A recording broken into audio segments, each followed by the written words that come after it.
Okay, waiting on notification. See it on there. Okay, boom. And we are live. I want to thank everyone for tuning in to a very special edition of Off the Record on the People's Podcast this amazing afternoon. We have a phenomenal guest, one that we've been patiently waiting for to give us some amazing information as well as inspiration. And this is none other than my blood cousin, that many people in the Nation of Islam have got to witness grow up and now become an amazing, just a role model and a staple and family man, so much, an educator, principal, all we're gonna get into all of that, but just a phenomenal believer and a kind person. None other than Brother Leonard Muhammad. Assalamu alaikum, sir. Wa alaikum salam, sir. Yes, sir. This means so much that you would take time out of your busy schedule to come on the People's Podcast. People have been asking me, when are you gonna get, when are you gonna get Brother Leonard? When are you gonna get Leonard? I'm like, all right, you come, we working on it. And now to have you finally with us, I was actually looking for some pictures of us that I could put on a YouTube thumbnail. I was like, I got to make sure I get some cool ones to put on the YouTube thumbnail. Thank everybody who's in the comments. Naima, of course, says Assalamu alaikum family, and thank everybody who continues to like, share, subscribe to the People's Podcast. Okay, so Brother Leonard, when did you first hear the teachings of the Most Honorable Elijah Muhammad? Man, in the name of Allah, the Beneficent, the Merciful, I bear witness there is no God but Allah, and I bear witness that Muhammad is his messenger. And I bear witness that there's no God but Allah, who came in the person of Master Farrakhan Muhammad.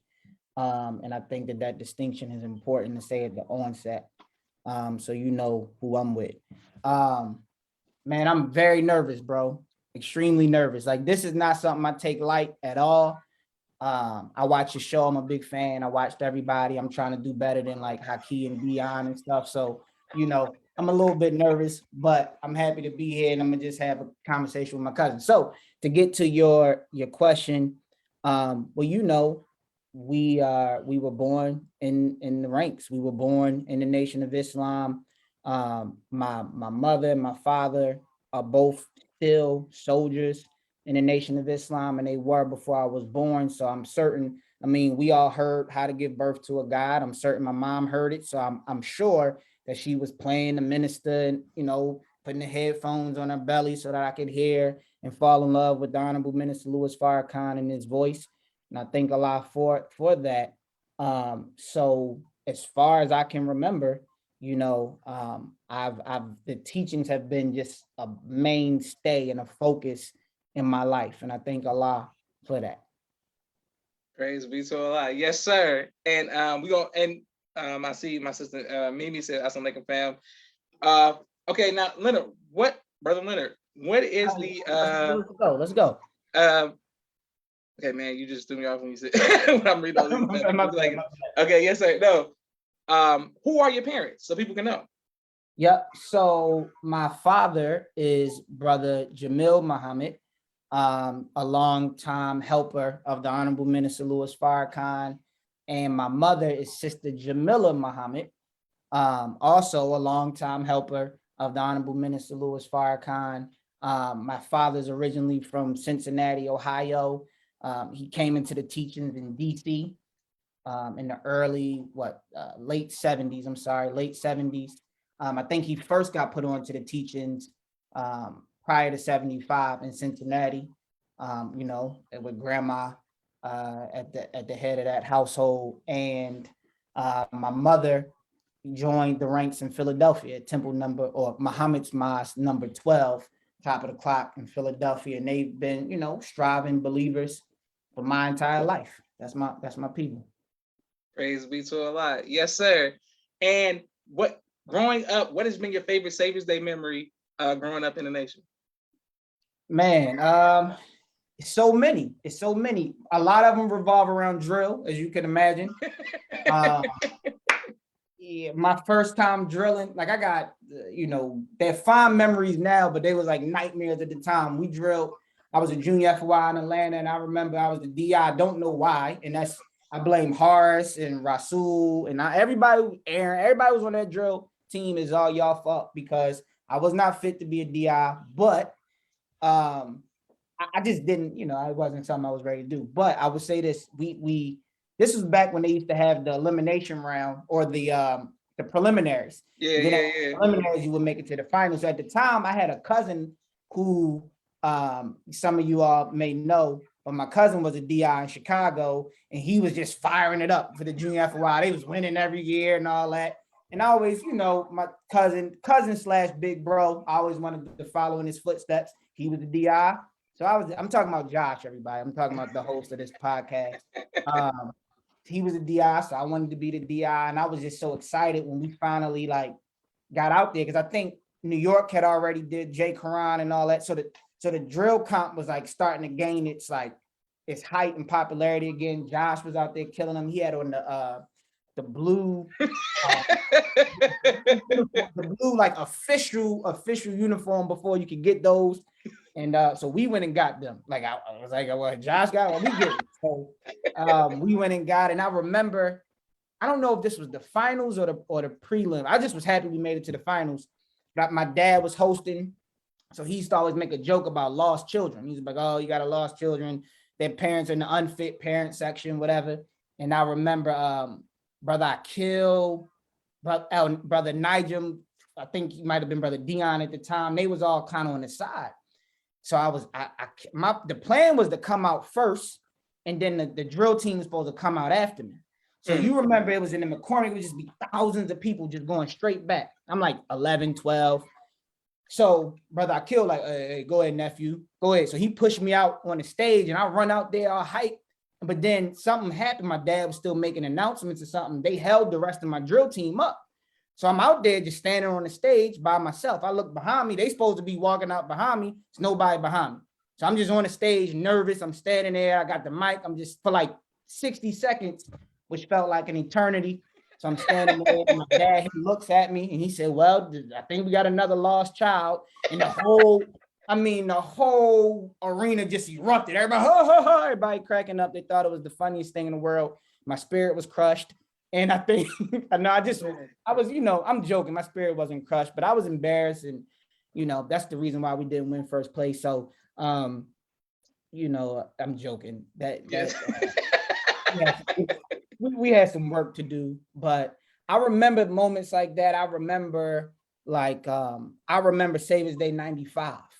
I remember the minister's emotions during that Savers Day. He was so, he was talking about the value of the woman and talking about the government being, the hand of Satan.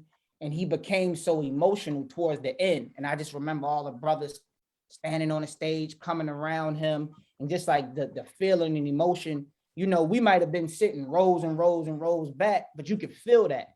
And I remember when they came out and they had the green uniforms on, and we had never seen that before. So Uncle Sharif, your dad, and all of the brothers from the F team, the minister came out, and they all had on a green, and literally some of y'all that's watching this were there at one time. Everybody said, "Woo!" The whole crowd, because we had never seen that before, and it's just memories like that. I'll never forget that kind of stuff, and that's why I'm just so happy to be a product of the Nation of Islam. Praise be to Allah. Praise be to Allah. Yes, sir. And let me give me a lot of good, great talking points. I'm looking at what Mimi saying. So Tracy says, "Assalamu alaikum, family." Mimi says, "Lay my Quran upon my chest." And then she said, "Leonard got his tea, so he's ready." So yes, sir. Yeah. Okay, so Leonard, speaking of that, what advice would you give?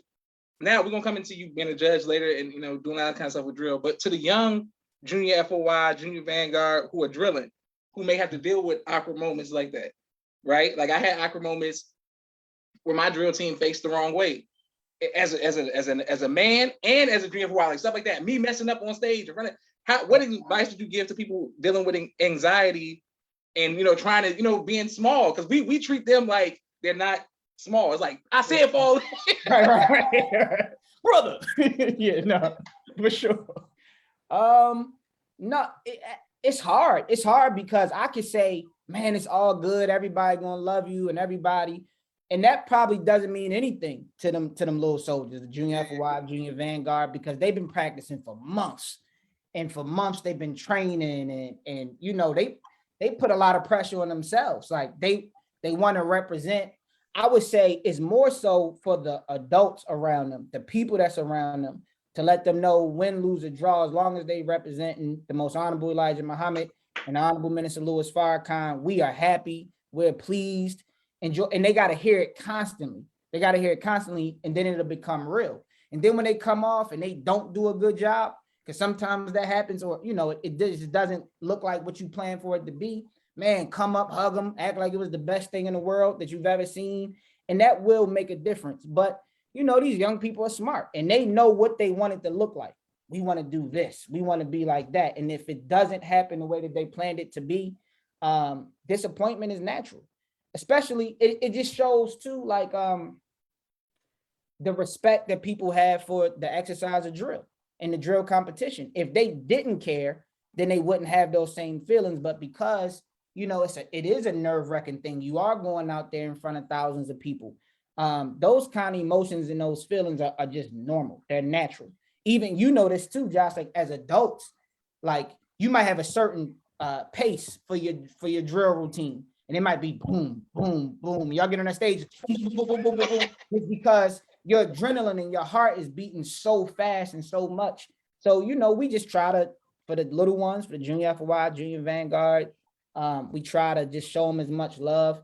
But stuff will happen. It's important too, I will say, make sure your DI is a thinker, is a person who can adapt on the spot, because things will change. And as much as we might want it to be like, all right, every year is going to be exactly like this, it just might not be like that. So your DI is like the leader of that group, and they have to be like somebody who can think quick. And it's 7 and 8 year olds who are like that, who just sharp and who can think. That's who you want to be your DI. So they got to have a voice, and they got to have the leadership skills and be able to think on a dime like that. Praise be to Allah. Yes, sir. And Naima says great advice. Rashad says Lenny Boo with exclamation marks. Okay. Now what I wanted to tell you, Leonard, is that I don't know. I mean, the fact that you say you're not a DI, because I was going to ask you, would you ever drill now that you're in North Carolina and bring everybody together? Are you out, or no, we coming. Okay, good. If there's ever, listen, every city that I live in, we gonna be on that stage or die trying. You know what I mean? Like you see, like I moved around a lot, so obviously you see, oh man, he went to New York and they drilled him. Okay, but before I went to New York, what people don't know, I was trying to do it with Baltimore too. We were sending in tapes, and we were practicing for and if we got accepted into the finals, which we didn't, that would have been good. But we were just so pleased because drill, it builds that camaraderie. It's the brotherhood. Like it's more than just when you at a certain level, when you Atlanta FOI, New York FOI, LA FOI, like you kind of have the expectation to be in the big show, the big dance. But when you in some of these other up and coming cities, it's not necessarily about winning first place or whatever at the show. It's about the journey to get there. It's about, building the camaraderie of the brotherhood and staying at the mosque. And you'll start to see as FOI, like the productivity of the brothers on the drill team starts to rise because they get filled up with the spirit of the brotherhood. And then they actually do want to push the final call. They do want to get guests. And it's a beautiful thing. So yeah, the year before I moved to New York, me, Jihad, Isaiah, brother Delroy, may Allah be pleased with him. Some other brothers, and I'm probably forgetting, but we how can I forget my main man? He's down in Houston now, but he knows what I'm talking about. I don't even put him on blast, but I'm talking about too, my guy. So we came together and we really, wanted to put our best foot forward. And I gained just as much from that experience as I did, drilling with New York. So praise be to Allah. Praise be to Allah. Yes, sir. Okay, great. I didn't know. Okay, because I was looking through my phone, some old videos. I was working with the Atlanta Junior FY. Gave them a whole routine, trying to help them something. They wanted to go another direction. Cool. I can't say, but I'm looking at my phone like, man, I want to just post this video just to show people like this, like 3 years ago. I'm like, man, this is still good stuff. Will you ever post any of our practices and stuff like that from the Baltimore days? Sister I was going to say LaShonda, but Sister, how you say it? Is it Nuseba. Nuseba? I don't want to get it right. Sister Nuseba has those videos. I don't know if she still has them, but the last time we talked about it, she said she still had it, and she said we did a really, really good job. I don't have it, but if I had it, if the brotherhood was good with it, I would show everybody. Like I was proud. Man. Like I was like, I felt good about what we put together. Like nothing about it was corny. To me, it was very. It showed like the spirit of Muhammad's Mosque number 6 in that way. So I was pleased with it. Yeah, I would definitely show that in a heartbeat. I mean, you got brothers that drill, like for instance, in dorm right now, I'm in dorm number 34. We at FY class yesterday, right? We literally we drilling. It gets the spirit of the brotherhood to a place that like is indescribable, right? Like, and to only do that at the drill comp is like a waste. It's like a waste of the exercise, so we try to do it like y'all do. Y'all, when it was doing it in the mall and doing it here and doing it, like that's how it's real. It ain't for Savers Days only. Drill is the foundation of disciplinary training. It compels the habit of obedience. Like that's why we do it. So man, if I had it, I would post it on everything. Like I'm cool with that. Yes, sir. Praise be to Allah. Yes, sir. Because speaking of my brother Rashad, he had some footage of us behind the scenes stuff, and his laptop crashes, all kind of. I still get mad about it because I'm like, I got some stuff that people. It's just like just the throwaway routines is still good for the people. It's like y'all for sure. Yes, no, but yeah, it was good. Sister Tracy says it was powerful. She wished you could show those throwback drill moments.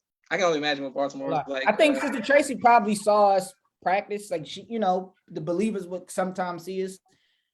So, I mean, we were around and like we really, if nothing else, it really strengthened the brotherhood. Because right after that, Jarrell moved to Houston. That's what I was talking about. Mm-hmm. Jarrell moved to Houston. I moved to New York, and may Allah be pleased with him. We lost Brother Delroy. So. It was a moment in time that you just can't, you can't take that away from the brotherhood. So I appreciate it. Praise be to Allah. Yes, sir. Okay, Brother Leonard, can you let us know the first time your memory of meeting the Most Honorable Mr. Spark and having a conversation with him? Let me not say memory because you probably was a baby and in the carriage, stuff like that. Right. The first time having a conversation with him. The first time I remember having a conversation with the minister. I don't remember which one happened first because it's 2 incidents that I'm thinking about that were right around the same time. And they definitely both speak to the character of the minister. One, we were at the palace and I was blessed to have dinner. And I remember Brother Minister Bayah, from the first, I sat next to him. Somehow I was sitting in between him and Minister Rahman. Don't know how that happened. My dad was like 2 seats down, but I was there. But they helped me out the whole time. They was helping me with like, making sure I didn't make a fool of myself at the table. And at the end, you get up and I don't know if this happens every time, but it happened when I was there. You get up, you walk around and you greet the minister. But the minister had just come back from, I'm not exactly sure where he was, but he had just come back from overseas. And they had gifted him a robe, a beautiful robe. And it was, it had all the intricacies and details and stuff that I'd never seen. It was just beautiful. And I was so nervous. And you just nervous to be around the minister. This is Minister Farrakhan. I was probably 6, but I don't know. But I just remember being so nervous because I knew who he was. And I came around the table and I felt the need to say something. And this is, you don't always have to say something. Sometimes less is more. You don't have to say, but I felt like I had to say something. I was trying to be witty. I don't know. But I said, oh yeah, Brother Minister, you got to give me one of those suits like that or something. And the minister said, oh, he smiled. He said, brother, he said, when you put in 40 years of work for the resurrection of your people, he made literally like an additional almost lecture and talking point based off of what I said. I felt this big. I was so embarrassed as a little boy, but of course, the minister, he lifted me up and gave me a big hug. But that speaks to his character. He's always looking for a teachable moment. And I was 6, I was 5, and it just was you know, it was fitting. He saw fitting to use what I said at that moment. But praise be to Allah. And the second time, I just remember we were in New York City, and he was in a hotel room, like in a suite, and he was like placing people to sit down because I don't think he had enough seats for all the guests that were in the suite. So he was kind of like saying, okay, brother, you come on, you sit down. And I remember he sat my father. I didn't have a seat. Like, oh, good. I didn't expect that. I didn't even expect to be in there. So the fact that I was in there was enough for me. But he sat my father down, and they had dinner. Again, I was probably 5, 6, excuse me. And I remember sitting on this big like couch, like in the suite, and I fell asleep. I was 6 years old. I mean, what do you want? I fell asleep. I just remember waking up in Charles Oakley from the Knicks. I just remember like he was, you know how somebody sit on the couch and they make you like get up. I remember he sat down, and I was like, man, who's this? I look, oh, that's Charles Oakley. But as I saw him, the minister came over and gave me the greetings. I gave me a hug because I didn't, you know, I wasn't able to sit down with the guest at dinner. And that just was so big for me, like, you know, that he would take out some time to get up from the table and come over and speak. And man, praise be to Allah. Yes, sir. Praise be to Allah. Yes, sir. I don't remember which one happened first, so those were there in the beginning. Okay, yes, sir. And shout out to Charles Oakley for being, you know, an enforcer. Like, you know, I'm he was for sure he was the biggest man I've ever been around in my life. So yeah. Shout out to Charles Oakley for being an enforcer. Okay, which was crazy.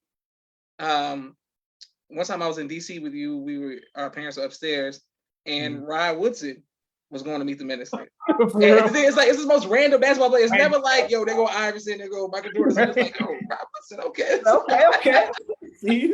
I see. I don't even remember that, but I believe it. Like, yeah. It was the most random thing in the world. I was like, yo, he got handles. I was like, I remember. Yeah, I was like, yeah. All right, boom. My next question for you is the pressure of your father. Of course, Amil is more the pressure of your girls, like my mother with the pressure for my sisters. But for you, how do you handle the pressure of being the son of? How did you and how are you handling that? The expectations. Yeah, I don't know. Well, one, I mean, it's weird. Like, I don't know that I ever saw my father the way that everybody else may see. I don't even know how people see. That didn't matter to me as much, right? Like how other people saw him. I know, and I'll say this to get like completely candid.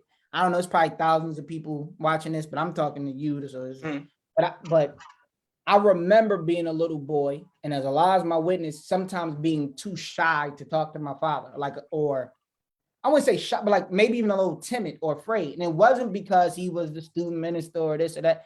I remember thinking he is so smart, I won't sound smart enough. I remember thinking that. So I used to really just like not say a whole lot. Like, I mean, sometimes I would be comfortable and be able to be myself, but I remember having that feeling, and it probably wasn't my entire childhood, but for years, I remember having that feeling. And then, so any pressure that I felt was more so a feeling of, because we do have some character traits that are similar, me and my father, but we're not this, like, I'm not him, he's not me. So I would have this like pressure of like, am I smart enough? Or am I like witty enough? Or am I, you know, charismatic enough? Right? Because I think those were the characteristics that people saw in him or see in him that they might also see in me. But I'm not that, like, I'm not going to talk about, you know, the OJs and that type of stuff. Like, that is him. So I always felt pressure in that way. Sometimes, you know, people just have the expectation like, oh, your father did it, so you could do it. And it might be something that I can do, you know what I mean? But it might be something that's not really, it's not a skill set or a gift that Allah blessed me with, you know? So it took me to have children myself to kind of see that. Like I look at my own, and it's like, you know, some of them have qualities from me. Some of them have qualities from my wife, Sister Sophia. Some of them, I don't know, what's like, where'd you get that from? But that's Allah. You know, is they belong to him, and I belong to Allah. My father belongs to Allah. So that perspective is helpful now. But yeah, as a shorty, it was like, hey, you know, I want to be, you know, I want people to think of me the way that they think of him in certain aspects. But but it wasn't like this looming feeling of like, oh my gosh. No, it wasn't that. It wasn't that at all. Yes, sir. Okay, now will you ever go into the ministry like your father? In the sense of we are all representatives of the honorable minister. No, I'm talking about like and you teaching Green Wave, Million Man March 20 years from now, whatever the time, like a new march, and you being like, but you know what it is. I'm more and more so becoming to know that whatever skill set I have, whatever it is, I got to give it to the nation. And if I'm asked to do something, I'm going to try my best to do it if it's going to have an effect on the bottom line of what we do. I remember the minister saying when I was 8, now I'm thinking about like just, I've been thinking about this since I knew I was going to do the show. Every time I ever met the minister, because I know the question, I'm like, all right, so I got to have my stories together. But it's fitting now. Like I remember the minister when I was about to go to Howard, Mimi was there. We were at the Palace. Ask Mimi if she remember. I think she remembered. Say if you remember Mimi. But we were at the Palace and he was saying, but we were getting ready to go to college. Mimi's about to go to Lewis. I was about to go to Howard. And other believers' children were there at the time too, or graduates about to go to college. And he was like, he said a few things, but one of the things he said is like, whatever you do, it's all good. Like go learn whatever you learn. You just have to bring it back to the nation. So whatever skill set that I've picked up in life, it is now my very focused intention to bring it back to the Nation of Islam, more so than it ever has been. So if Allah has blessed me with a skill, like now is the time. It's like, all right. So if that means getting a city, I'll get a city. If that means, doing something different, starting the MUI, whatever it is, like I'm down. You know what I'm saying? Like if it's just selling the paper, not just if it is selling the paper, because that's not a little thing. I'm down for that too. If it's going, if that's the skill set that I have that can make a difference in the nation, I'm with it. Praise be to Allah. Excellent answer. Beautiful answer, Brother Leonard. Mimi says, how could she forget such a blessing of the prayer hands? Okay, excellent. Speaking of another memory of the minister, I wanted to make sure I brought this up. We were young, the minister speaking, this when you were all in Chicago, the minister speaking divine destruction of America. That was my birthday. I don't know if you remember that. That was either my birthday or the day before. It was June 9th or June 8th, but I knew I was like, man, I'm not going to see another birthday. That's all I remember. Go ahead. This is the kind of stuff that I try to tell people, bro. As much as I try to do it respectfully, I'm like, if you didn't grow up in a nation, or grow up in a real strict religion that talked about post-apocalyptic or the end of the world type teachings, revelation, you don't know what it's like to be young children and to hear the Most High Mr. Farrakhan talk about the end of America and blocks of ice. And I just remember being little, being like, man. No, I remember when we came out, so we came out the mosque, we all got in the Land Cruiser, and we used to pile up in the Land Cruiser. I remember I looked at you, you looked at me, we was like, yeah, I don't even know. And then it was just like one of them, like, I'll never forget that. I would never forget that feeling. Like I was afraid for probably like a week or two, like straight. I'm not talking about like, oh, the healthy fear. I was like, no, shook for like a week or two. So yeah, that's how that goes. Praise be to Allah. Yes, sir. Now, Brother Leonard, as a grown man, what has been your favorite memory with the minister as an adult? Like any advice that he's giving you to help you, sustain you as an adult? Man, lots. As an adult, I would say again, two memories. One is like a semi-adult and one is an adult. Just recently, right before COVID, or I think this was like towards the end of 2019, my wife and I, we run an after school business. So we do like after school programs at different schools. So we had a meeting with a school in Chicago to partner with them. So we flew up to Chicago with me, my wife, and my youngest son, Haji. My oldest son, Haji, but at the time he was the baby. And we just flew up there. We had the meeting. So we had like a few hours before our flight was supposed to leave. But we had already checked out from the hotel. So I was like, man, let's go. You know how like I'm just I don't want to say a fan, that's not a good word, but I'm just in all of our nations. So I was like, let's go swing by the properties and take pictures, whatever. So we drive by the palace, and the plan was for the family to get out, take a picture from the palace, hop back in the car and roll out. So when I get there, I didn't see nobody like outside, like no brothers on post. I was like, man, that's kind of weird, because I always want to ask the brother on post first before I just start. Hey. So I don't see anybody. So I get out, I walk across the street, don't see nobody. I'm turning around to go back to the car, and a brother's like, you go ahead, brother, like kind of rushing me. You know how we are when the minister's on that time. He's like, go, if you're gonna take a picture, go ahead, brother. So shout out to that brother. He was doing his post, you know what I'm saying? He was holding it down, taking charge. General order number 1. But he was good, brother. I remember turning around to get my wife out the car, because she was parked across the street, across Woodlawn. And I was like, I just heard a voice say, Lynn. And I was like, nah, no way. I turned around, seen 3 black trucks. The minister's window was down. He was sitting in the back passenger seat. And I just was like frozen. Like, for one, I don't think that the minister knows my name. Like, number one, like, it doesn't matter. Like, be around him a bunch of times, meet him, whatever. Like, the fact that I know the minister has met hundreds of thousands of like remarkable people, and he has a nation on a world on his shoulders. And he said, Lynn, like I could still hear it. And it just like froze me. And I was like, yeah, I turned around. I was like, my wife, like, come on, hurry up, get out the car. So she hopped out the car, and we went over there, and he pulled over. He talked to us. They stopped the street. He talked to us for about 20 minutes. He met my son.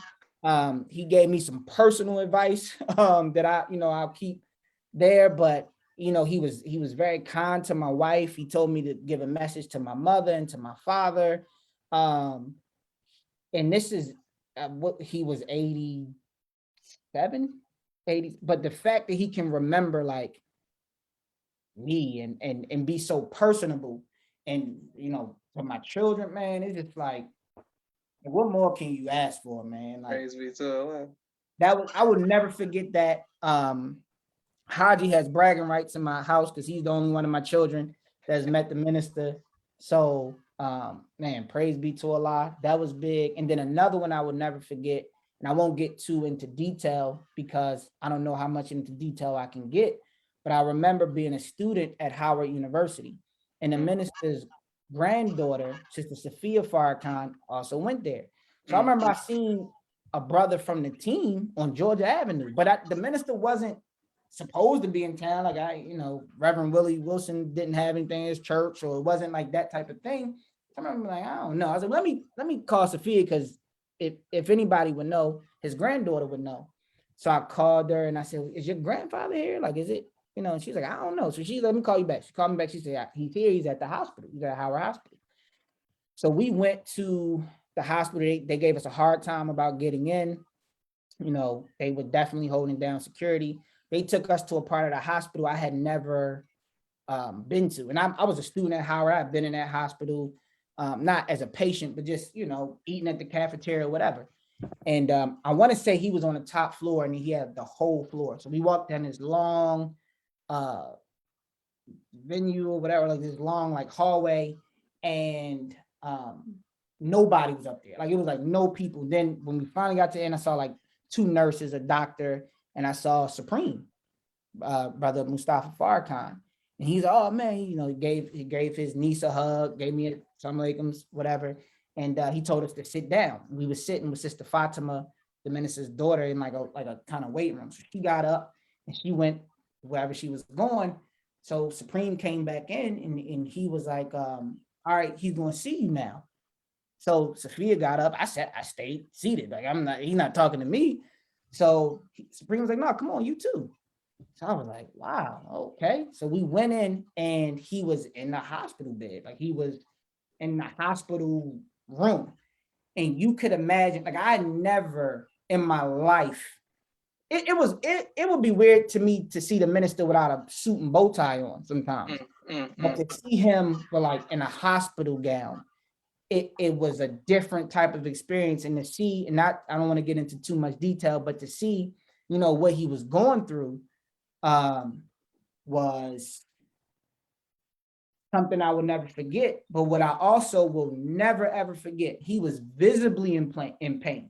And I feel like I'm just bearing witness to the fact that this is a live man in our midst. So I think it's okay for me to say this, but he was visibly in pain. Excuse me. Can you hear that? Mm-hmm. All right, my bad. He was visibly in pain, and he talked to us for probably 20 or 30 minutes while he was hooked up to machines and was going through treatment, like painful treatment at the time. And this is when it came out that allegedly he was on his deathbed. And I want to say the New York Times had written his obituary, or one of those papers. They were like planning for his demise.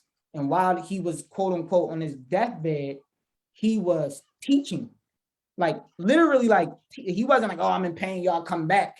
He was like advising and guiding, you know, us while he was quote unquote on this deathbed. And I was like, if any doubt that you could have about who he is, or the content of his character and what kind of person he is, if you've seen something like that, you cannot doubt it. Like, it's impossible. Like, you can't. So I thank Allah for that opportunity. I will never forget it. And I want to be able to share stories like that whenever I can. I told my wife that story and my children. My old Leah, I tell that story to her all the time. She's like, you always tell the same stories. But outside of that, I never told that story publicly. But I think that it's important that people know, you know what I mean, like who he is. Praise be to Allah. Beautiful. Yes, sir. And so many people are just bearing witness in the comments. All praise to Allah. So magnificent. Mimi, to Naima, to Tracy saying bless. Mimi went back and said, June 9th was the day she remembers. We knew it was over. So Tracy said people were afraid of that day too. Naima said all praise to Allah. Well, I'm glad you spoke about that story, Brother Leonard, because so many people who I've interviewed have talked about different phases from seeing him from afar, being sick, being ill, all the way to Brother Joshua Farrakhan, seeing him upside down, right? And saying blood and all that kind of stuff, and Dr. Aleem, so both of them. So from the inside to outside, how does your faith get strengthened or weakened by seeing the man of God in a condition like that? Oh man, strengthened, straight up, like it. You can't be a person who is not directly guided by Allah and do what I saw him doing. Mm-hmm. I don't know the names of the machines. I don't know. I know his daughter was next to him saying, Dad, do you want me to turn it down? And he was saying, no, turn it up. I'm not lying. Like, I wrote his bond to the Savior, Master Farrakhan Muhammad. I saw this with my own eyes. And as he was saying that and grimacing, he was also teaching, though. Like, if you ever wanted to take a time off, like, you know what, like, I just need a break, like, not right now, like, that would be it. He did not stop. And I know it wasn't because it was me, or even I could almost venture to say because his granddaughter was there. I think if any believer was on his bedside, I think that, sorry, I dropped the thing, but I think any believer who was at his bedside probably would have, I'm almost certain, received that same type of guidance in that moment. And it's like, it just speaks to who he is, because that's not that's not normal. That's not something that I think people do. You know what I mean? So. Beautiful. Praise be to Allah. And you're giving me a lot of good stuff for the YouTube thumbs up. Thank you for that. Look, you're right. Brother Leonard, Minister Jamil's son, Minister Farrakhan Hospital Bed. Boom, got it. All right. So, all right. So then I was going to ask you, does it make you understand your parents, our parents, and parents of the rebuilding phase who we want them many times? I can speak for me and my siblings. Man, y'all got to chill, Pops. Like, what's going on? Like, you always got to, do you understand them more because you see the minister, what you witnessed, and then you be like, oh, that's why they keep going. And they seen way more problems. That's what I'm saying. They like, why y'all keep going like that? Like, what's wrong? Yeah. Oh, yeah. For sure. It's like you grow into like I just thought of another one, but I won't. You grow into your understanding of what we say we believe, right? Because we can say it, and we might even believe that's what we believe, but we got to be tested on that belief, right? and seeing some of those things and those, like, you're looking for moments of reassurance. Am I doing the right thing? Am I supposed to be doing this? By being a member of the Nation of Islam, you sacrifice some stuff. You deny yourself of some stuff that you might normally want to do. Like, man, I want to just do this, right? But if you're going to follow this path, you got to deny yourself of a lot of that kind of stuff. So you're looking for moments of reassurance. And it might be seeing the minister. It might just be a moment with the brotherhood, right? Where you know, like, damn, this is heaven right here, just being amongst the brothers. Like, you can't get this nowhere else, right? Like, you're looking for those moments of reassurance. And it's like, the more I'm reassured by the beautiful moments that I've experienced in the Nation of Islam, and it helps me to understand why anybody would deny themselves of a regular. My dad didn't live no regular life, or is not living a regular life. Your father definitely didn't. Your mother didn't. My mother did. Like, our stories are not known. I remember going to Hilton Elementary School in Baltimore, Maryland, and knowing while I was in that school, nobody here can relate to me. Like, our lives are different. And as a child, sometimes you're like, damn, like, does it have to be? But the more and more you have those moments of clarity, and you understand, like, why we do this and why we are in this, in these ranks and in this position, then, you know, you for sure can understand why. Like, I understand my dad a lot more now than I did when I understand my mom. Like, my mom as a mother was always willing to do whatever the nation needed. Like, she, you know, unless it was like deliver a lecture, she probably wasn't gonna do that. But anything else, like, that was her spirit. So much so that, how many, you know, mothers of three do you know that moved from Philadelphia to Baltimore to Atlanta to Chicago, wherever the minister told us to go, like, that's where we went. But I understand that now, because they knew before I knew. They knew who they were following. Yes, right? sir. Now I'm learning, I'm growing into understanding who he is. So praise be to Allah. Beautiful, beautiful. Y'all better put some love in the comments, Bro Leonard, as he's teaching. Naima said, all praise to Allah. Mimi said, great question and powerful testimony. She don't know which about what you and your cousins talk about, but this is building. Sister Tracy said facts, not at all. And Mimi said teach. Beautiful. On that note, quick 60-second commercial break, Brother Leonard, for all of the sponsors of the People's Podcast this month. I want to thank everybody. We come right back to Brother Leonard. Hold on 1 second. Thank all of the amazing sponsors of the People's Podcast. You all have no idea how you help keep this amazing information going. Hold on. Boom. Starting with my brother Rashad. All right, 40 seconds. There we go. Boom. My brother Rashad, Street Premier Media Productions. He has a 4K camera and a drone. He does television and film editing. Please reach out to him if you need any of that. All right. My sister, here we go. Boom. My sister Miriam, ABC I Love Me children's book and coloring book, both of which are available on Amazon. Please get those.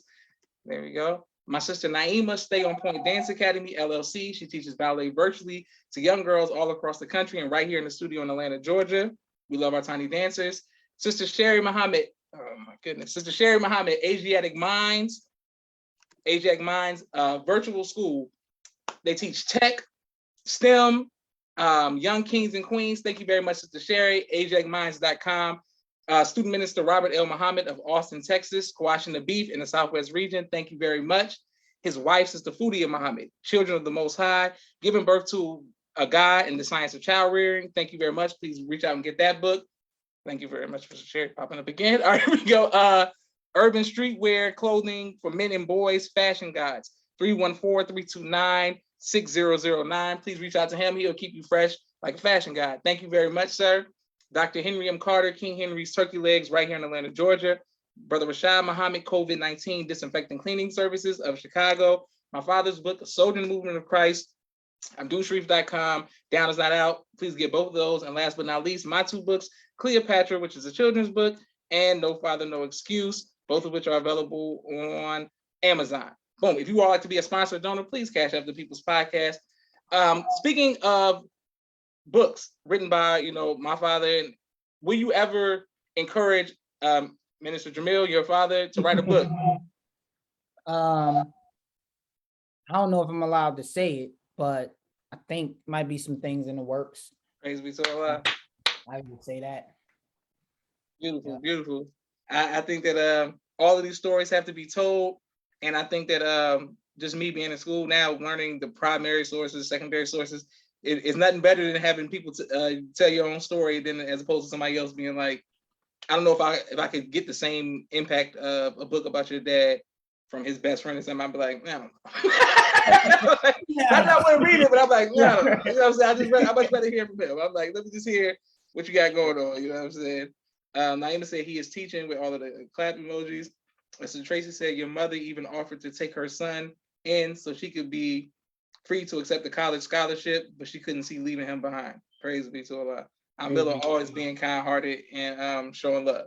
Boom. I can't wait for Amila to see it too because I was very amazed that she told me she watched the podcast. So, all right. My next question for you is fear, right? Has there ever been a time traveling through all of these places, from Redan Road, you know, throwing bowls and all that kind of stuff, you know what I'm saying? In the height of crunk music and all, you know what I'm saying? Atlanta was just a real experience for me. But from all of that to now, has there been a time when you were faced with fear? And if so, how have you overcome that fear? I never had fear of like hood stuff. Like that never, I don't know, maybe I was too naive. I just never had those types of fears, but absolutely I face fear as an adult, as a child. That June 9th when we heard that lecture, like it definitely comes up, and it was so powerful to hear the minister on fear, faith, and truth like clear that up, because you know, as a child, I thought it was not okay for me to be fearful. You know, one but a lie. It's like, damn, I'm afraid of Chucky. What is wrong with me? Like, am I wrong? Like, what was the one? Killer Clowns. We used to be like, Killer Clowns. Oh my God! Like, I wouldn't watch that today. I was just telling Leah, Definitely watching that. I'm not watching that. But anyway, so like the minister clarifying that, not that you won't be faced with fear, but you don't succumb to fear. You draw on a lot to overcome that fear. So absolutely, I've been faced with fear. Every time my wife is, and we've had this experience now 3 times together, when she's going through pregnancy, I'm nervous the whole time, because you just pray that Allah will deliver. You know, it's nothing that you can do. All you can do is try to provide the best environment. So I wouldn't necessarily call it fear, but when you start to think about the possibilities and things that could happen, fear it can jump inside of you. But what's important is that you draw on Allah to overcome that fear, and you pray to Allah to accept his will, whatever it might be. And that helps, you know, to do away with that fear. So, 1000% for sure. Beautiful. Praise be to Allah. And our brother Kente says, Assalamu alaikum family. Walaikum salam, brother Kente. Thank you all for showing love. Thank everybody who thinks to like, share, and subscribe to the People's Podcast. Boom. My next question for you is, I asked all of the people who may not have gone to the Min Man March, but been able to go to Justice or Else, because I'm so used to asking people Min Man March questions. I'm like, no, we got to have something that was our chance to be like, we going to go. Justice or Else, 10, 10, 15. How did that personally impact you?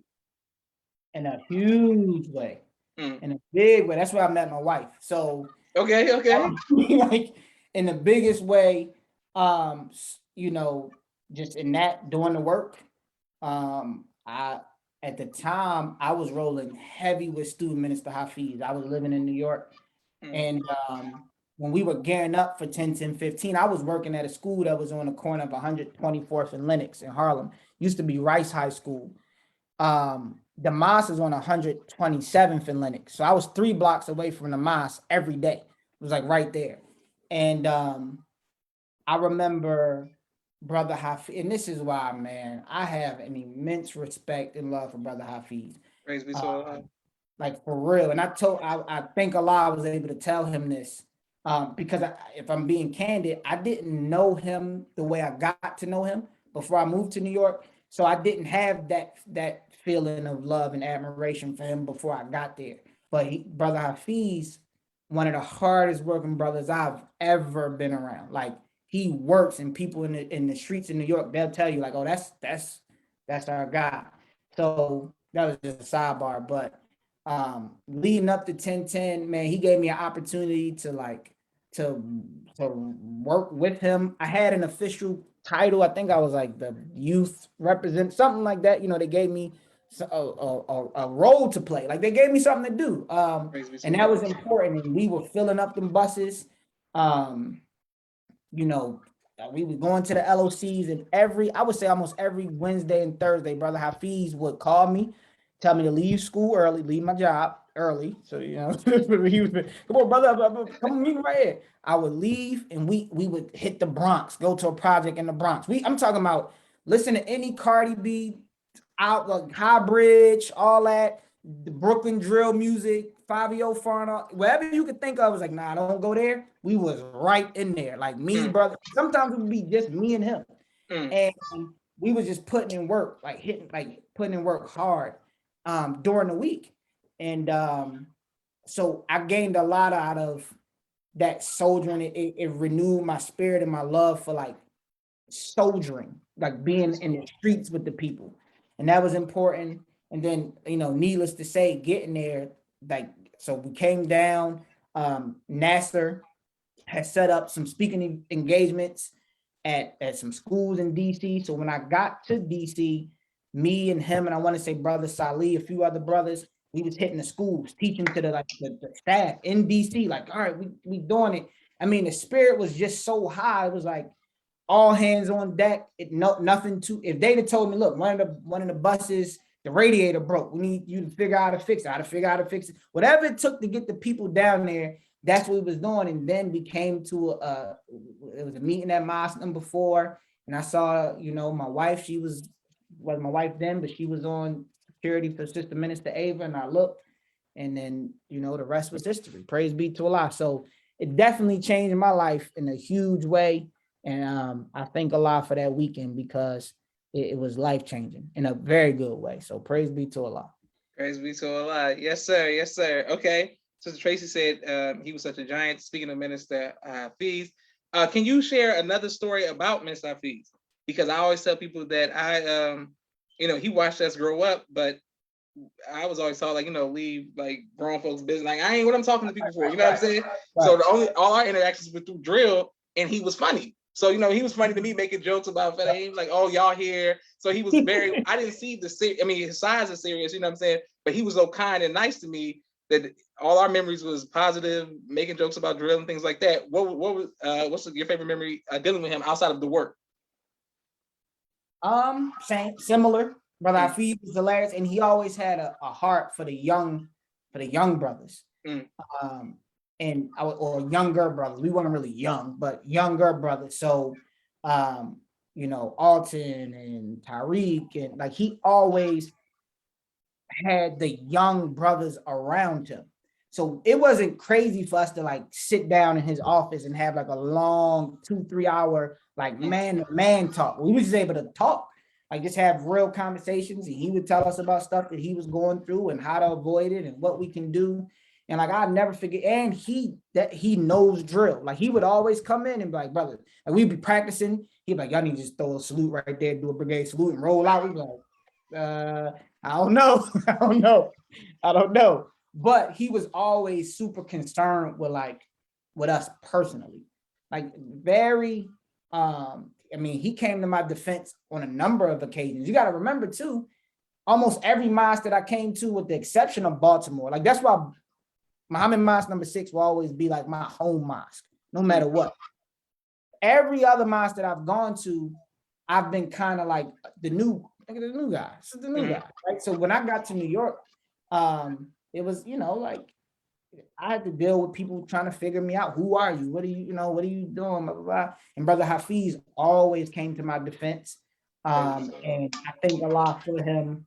And when we was pushing for 10, 10, 15, I was just extremely happy to see somebody work like that. Somebody's like, oh, he is a helper of Honorable Minister Louis Farrakhan.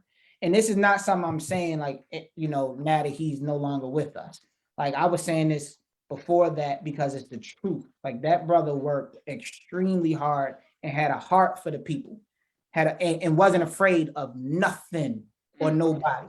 Love Brother Hafiz. That's my guy. That's my man. Beautiful. Excellent. Okay, my next question for you is, speaking of having a love for the people, can you tell us your favorite grandma story?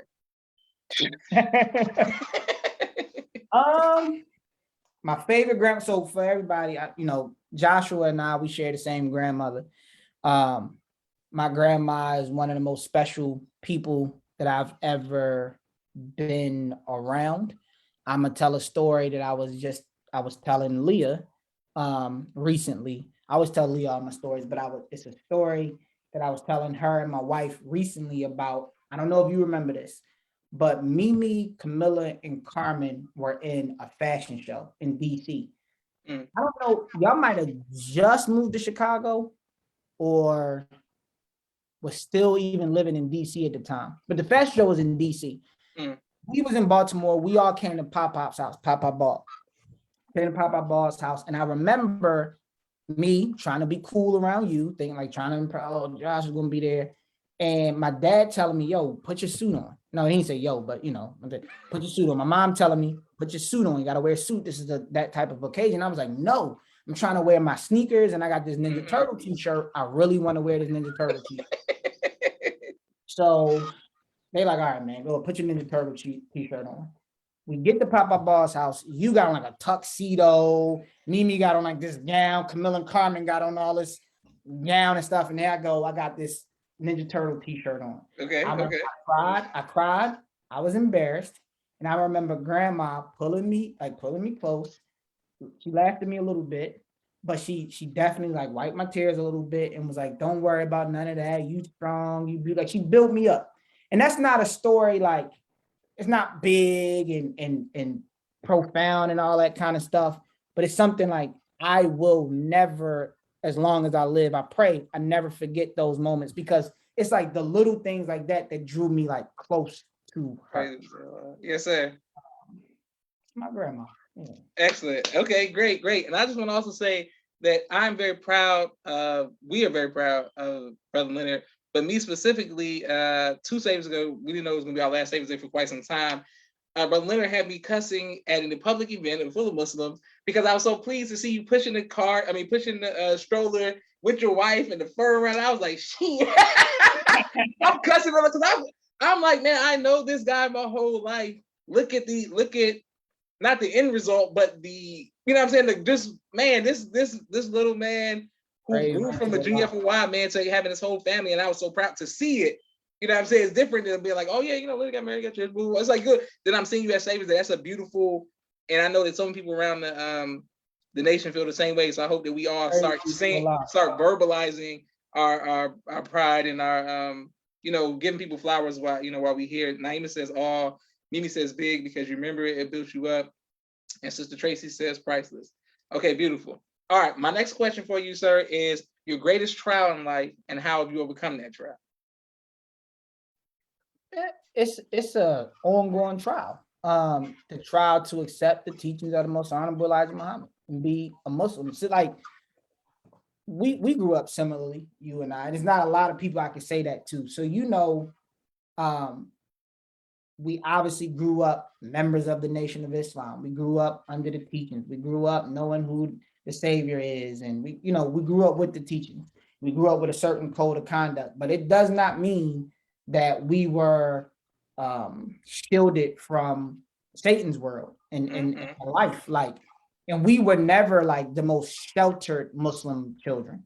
Like, we kind of jumped off the porch early. We were around and stuff. We was exposed to stuff. I was in a Hype Williams rap video when I was 5 years old, 6 years old, something like that. So like, we were around things, and there's that, how do I put it? There is the pull that the enemy has on you, right? And if we understand jihad to be the holy world, the holy war in elevated places is literally the struggle between doing what's right and what's wrong. And I don't think that's something, if somebody's gotten to the point where they've like completely, won that war, man, praise be to Allah. I'm fighting mine. I'm winning a whole lot of the battles right now. And that feels good. You know what I mean? Like, that feels like really, really good. But it doesn't mean that it goes away. And the moment you put your guard down, it can come right back on you. The slinking devil is real. And you keep doing work until he flees away from you. But that work, that's the battle. That's the war. So it's the things that attract you to the enemy's world. and you got to have your guard up, you know. I would say a big part of what has helped me is my family, my wife, praise be to Allah, and people that have known me my whole life who understand like the content of my character, who want to see me win and they encourage me to win. That's the support. I don't know that there's anything that comes outside of that. So you know, we keep pushing and we keep praying that we are who we think we are and we as strong as we think we are, you know. So praise be to Allah. Beautiful, excellent answer. Okay, now Bro Leonard, what's the greatest joy of your life? And them babies, man. I just literally was just thinking about Haji. Haji's upstairs. My wife and them, and they're out doing whatever they're doing. So I got my son with me, and he's upstairs taking a nap. And I'm like, "How is he good? Is he straight?" They like they're hilarious. They're funny. They're smart. They're inquisitive. They're bright eyed. So like it's almost impossible for me to be down when I'm around them. I mean, they don't get me wrong. Like they definitely sometimes I need a little break. Y'all go sit down. Don't move. Just sit in the green chair. Don't move. Don't move from the green chair. But like I mean, that's a huge joy. The brotherhood, being around the brothers, being around family, spending time with my wife, becoming, you know, fast friends with her. All of those things make me feel whole. It just feels good. But my biggest joy ever is just like watching my babies be born and you know, I thank Allah for my wife and I thank Allah for bringing my children to birth. That's a huge joy, straight up. Praise be to Allah. Yes, sir. Now Bro Leonard, I always ask all of the men, when you say watch your, are you in there? Like you in the births and you there holding I'm hands? there, I'm right there. Praise be I'm to right Allah. there. I learned that it's important in our faith to say or sing, however you can do it, the Al-Fatiha when the baby is born. Mhm. So as soon as the baby comes out, you know, the first thing that they should hear is the prayer. Mhm. So I've been blessed to do that. Praise be to Allah. So I'm hoping I just have some super righteous babies. They just grow up and be just be righteous all the time, you know. But we'll see how it goes. We'll see. Yes, sir. Beautiful. Okay, now speaking of babies and us being nation babies and things of that nature, now your children being third generation, what advice would you give to people mainly who are going off to college, that age group, right? Who may have not grew up in it, but may have not have accepted it for themselves? What advice would you give to them on their walk? All I can say is what the minister told me. Again, at that same dinner, Mimi was there. The minister actually said this to me because he asked me, he said, "Well, what school do you want to go to?" I said, "I'm going to Howard University." And he smiled and then he kind of, you know, got a serious look and he said, "Well, brother, you know, two things cannot occupy the same space at the same time. So either you're going to get to that university and change that university, change the environment around you, or the environment around you is going to change you. But you're not of that university, and so something got to give, right? Two things can't occupy the same space at the same time. So you got to be very strong. You got to strengthen your steadfastness. You got to understand yourself, know who you are, because for most of us, it's the first time we're exposed to vices at all. It's like you grow up sheltered in the Nation of Islam, your parents look after you, you got a whole mosque of people who want to make sure you're good, blah, blah, blah. And then you get out there, you get on that campus and it's you. And you 18 and you got a credit card and you handsome or you pretty or whatever, and people looking at you and you got an ego and you got insecurity, whatever it is, right? And then you looking for something to fill things, fill voids or whatever you got, and it's all right there. Whatever you want is right there. So college is great. Go learn, go, you know, get in that class and learn Freud and psychology and Pavlov's dog. You can learn all that. But at the same time, you better learn about yourself first before you go so you know what to look out for. Because it's all going to be there, especially if you go to school like Howard University, where some of the greatest Black minds are, but the enemy knows that. So, I mean, he just dumping all kind of whatever you want. It's right there. So I would say if you go, understand that that environment is not conducive to Islam, just period. Don't matter what school you go to. Oh, I go to HBCU. Yeah, okay, cool.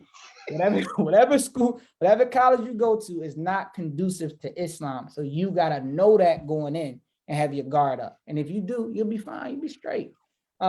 Meet people, make friends. You know, I got friends from college that I'm doing business investments with to this day.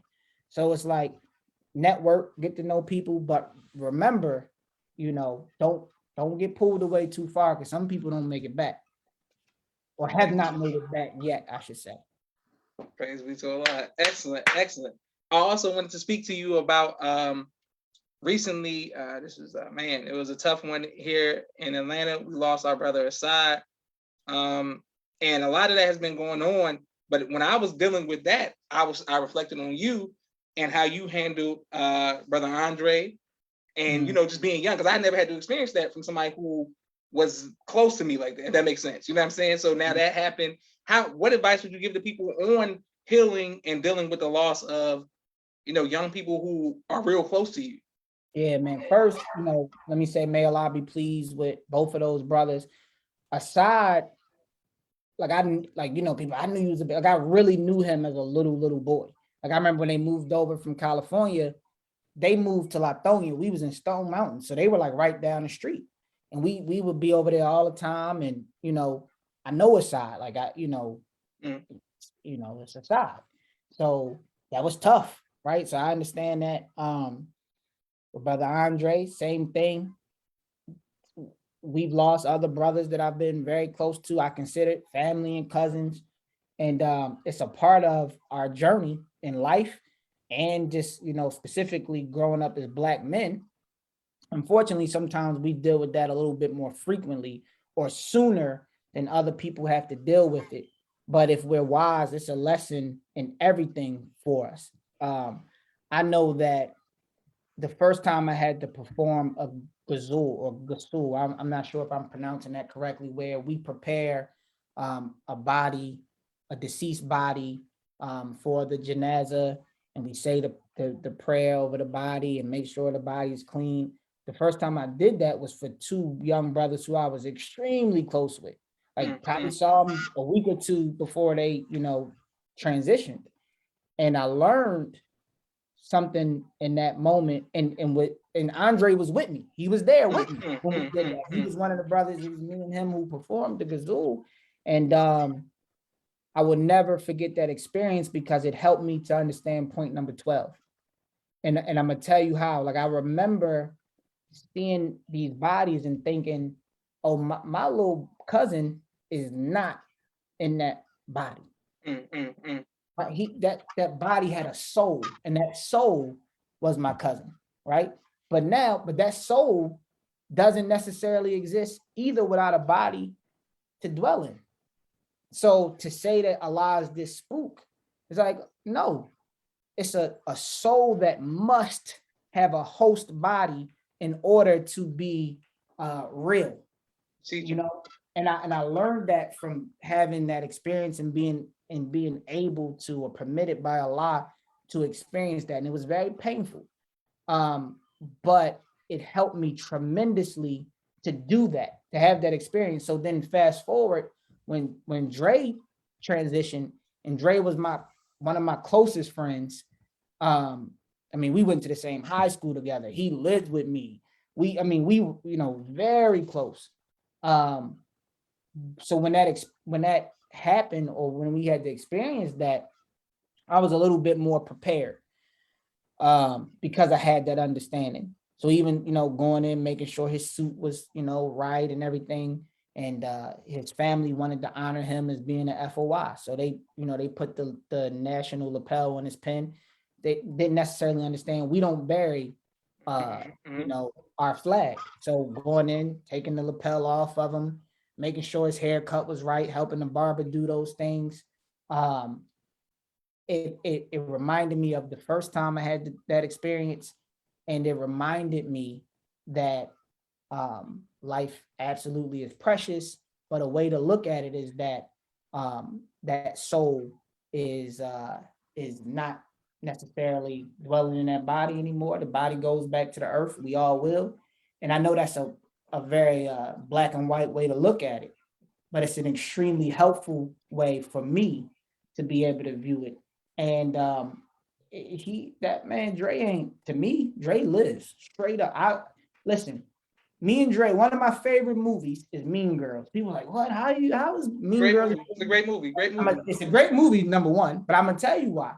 Me, when I was in 11th grade, me and Dre, or maybe 12th grade, I don't remember, we skipped school to go buy neckties to wear to like the prom or the dance or whatever we was going to. So we went to the Columbia, went to Lord & Taylor, spent all these money on ties because bro Carlos told us those are the kind of ties you're supposed to wear. So Carlos was like, yo, get those. We ain't had no money, but we went and got those.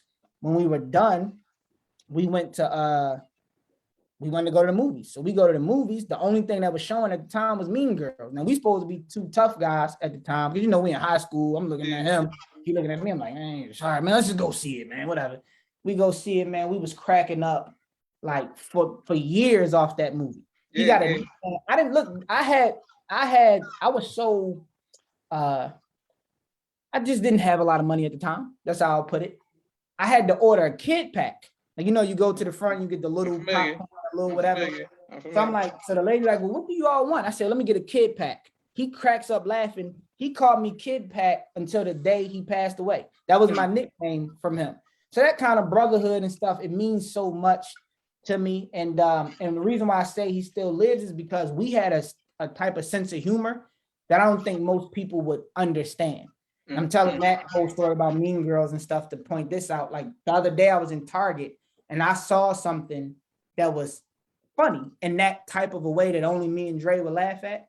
And I just had that moment with my man, like how, because that's what it is, man. His soul, you can't kill a soul. You can't kill what he did, the people he influenced from that barbershop, the good deeds that he's done. Things live on, man. His nieces and his nephew, you can't kill that. So may Allah be pleased with our brother.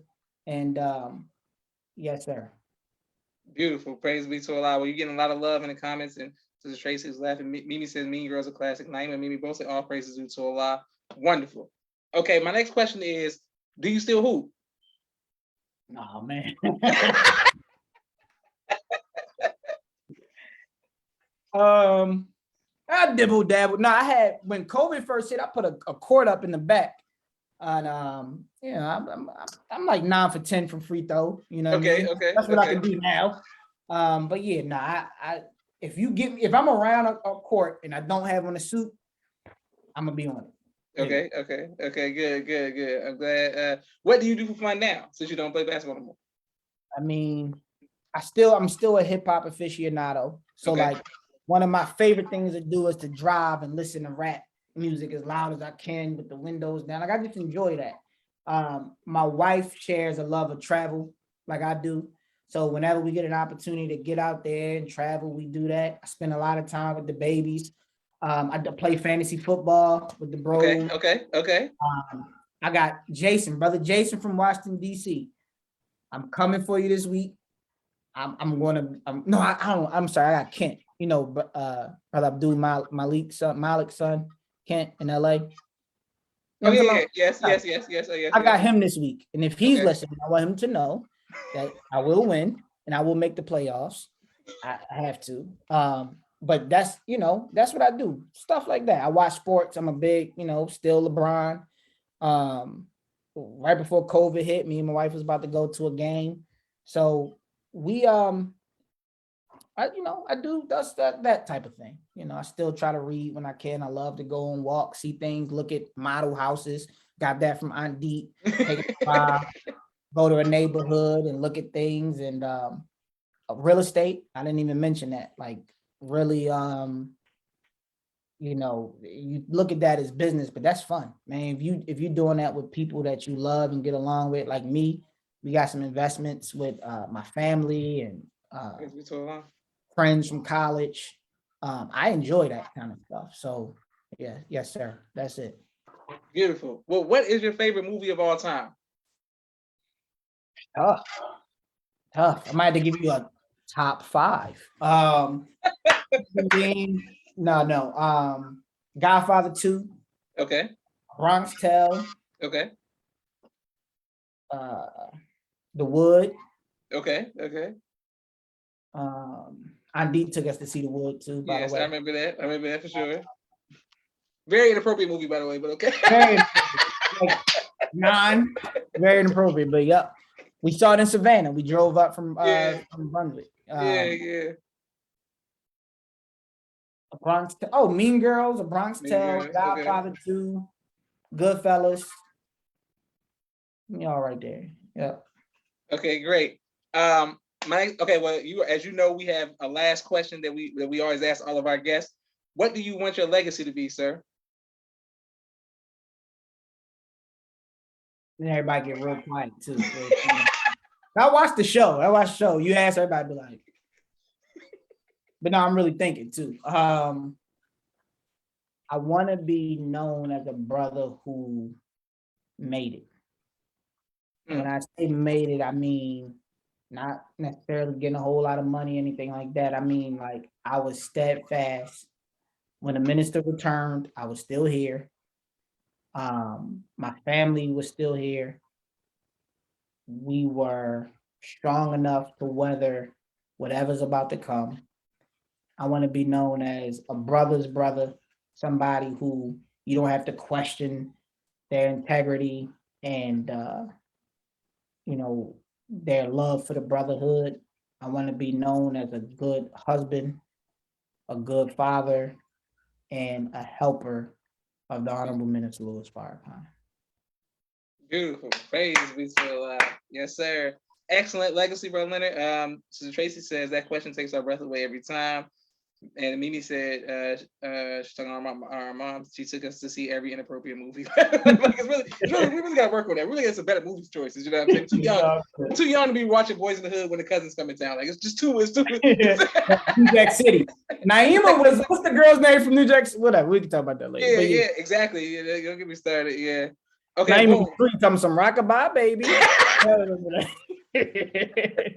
Still has the same energy. Nothing has changed. Like, if a meme comes, she'll DM me like, "Look at this, a favorite movie." I'm like, "Yes, I'm familiar with that." Well, I want to thank you very much. But it means a lot so that you will come on, let you know that I love you, we love you, and we are rooting for you to keep winning in life, bro. Keep winning, man. Do a lot.